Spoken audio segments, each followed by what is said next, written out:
آنے والی عورت کے قدموں کے نیچے اپنی چادر کو بچھایا۔ صحابہ کرام حیران ہے کہ کون عورت ہے کہ نبی علیہ السلام اتنا اکرام فرما رہے ہیں۔ جب وہ عورت چلی جاتی ہے آپ علیہ السلام نے فرمایا کہ یہ میری رضائی ماں جنہوں نے مجھے دودھ پلایا تھا، یہ حضرت حلیمہ سعدیہ رضی اللہ تعالی عنہا ہے۔ اس سے معلوم ہوتا ہے کہ ایک رضائی ماں کا ادب و احترام اتنا زیادہ ہے تو حقیقی ماں کا ادب و احترام کتنا زیادہ ہوگا۔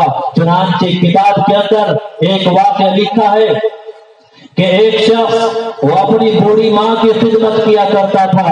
ایک مرتبہ اس کے دل کے اندر حج کرنے کا شوق پیدا ہوا۔ اس نے اپنی بوڑھی ماں سے اجازت چاہی کہ اماں سفر حج کے لیے جانا چاہتا ہوں، تو ماں نے کہا کہ بیٹا تم چلے جاؤ گے تو میری خدمت کون کرے گا؟ چنانچہ دوسرا سال آیا، بیٹے نے اجازت چاہی، ماں نے پھر انکار کر دیا۔ تیسرا سال آیا، بیٹے نے اجازت چاہی، ماں نے پھر انکار کر دیا۔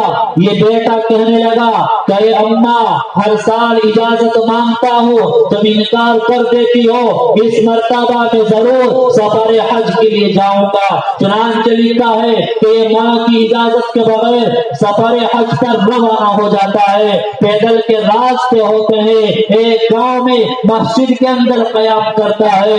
اتفاقاً اس رات اسی گاؤں کے اندر چوری ہو جاتی ہے۔ لوگ چور کو تلاش کرتے کرتے وہ مسجد کے اندر آتے ہیں۔ دیکھا ایک اجنبی مسافر ہے، سامان سفر ساتھ میں ہے، نماز پڑھ رہا ہے۔ گاؤں والوں کو شک ہو جاتا ہے، چور سمجھ کر اس کو پکڑ لیا جاتا ہے، مار پیٹ کی جاتی ہے، اس کو ذلیل و رسوا کیا جاتا ہے اور اگلے دن قاضی کی عدالت میں اس کو پیش کر دیا جاتا ہے۔ چنانچہ قاضی کہتا ہے کہ اس کو سزا دی جائے، اس کے ساتھ مار پیٹ کی جائے اور پورے شہر کے اندر اس کو گھمایا جائے اور اس کے بارے میں یہ اعلان کرا دیا جائے کہ یہ شخص چور ہے اور چوری کرنے والے کا یہ انجام ہوتا ہے۔ چنانچہ یہ نوجوان سمجھ چکا تھا کہ ماں کی نافرمانی کی وجہ سے تیرے ساتھ یہ معاملہ کیا جا رہا ہے۔ وہ قاضی کے سامنے آتا ہے،